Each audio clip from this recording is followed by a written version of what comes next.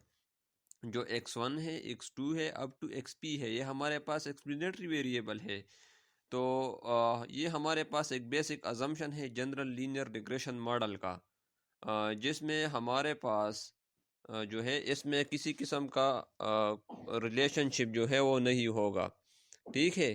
تو if this اگر ہم دوسرا پوائنٹ اس میں دیکھیں تو if this assumption is violated or break down then the term multicollinearity arises۔